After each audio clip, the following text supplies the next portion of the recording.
एक विशेष बैठक बोलवण्यात आली होती। या बैठकीत महिलांच्या सुरक्षेबाबत महत्त्वाची चर्चा झाली।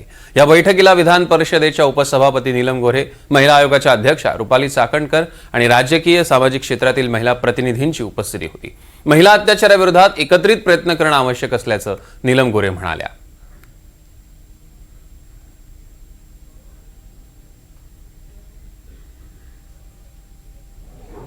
त्यामुळे मला असं वाटतं इतकं चांगल्या पद्धतीचं काम होत असताना आपण जर आयोगावरती बोललो, आयोगावरती टीका केली किंवा आपण राजीनामा घेऊन गेलो असं काहीतरी केलं तर आपली बातमी होणार आहे। या अनुषंगाने हे सगळं चालू आहे असं मला वाटतं। त्याच्यामुळे आपण काम करत राहिलं पाहिजे, लोकांचे प्रश्न सोडवण्यासाठी आपण एकत्रित आलं पाहिजे।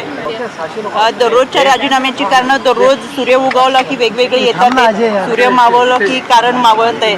त्याच्यामुळे एकदा त्यांनी बसून एकत्रित व्यवस्थित चर्चा करावी की आपले कोणत्या मुद्द्यावरती।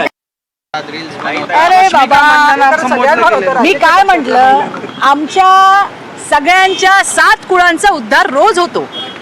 त्याला काय करणार आम्ही म्हणून काम करायचं सोडायचं?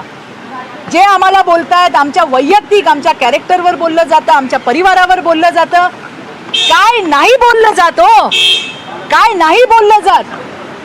पण आता काय करायचं, काम करायचं सोडून द्यायचं? पण हे जर मेकअप पॉलिटिक्स होत असेल तर याला उत्तर कसं? मला हेच सांगायचंय की बोलणाऱ्या कोण, आलं का लक्षात?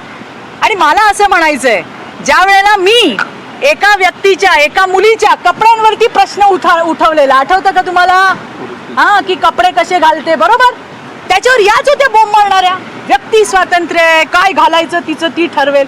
मग हिला द्या ना व्यक्ती स्वातंत्र्य, करू दे तिला काय करायचं।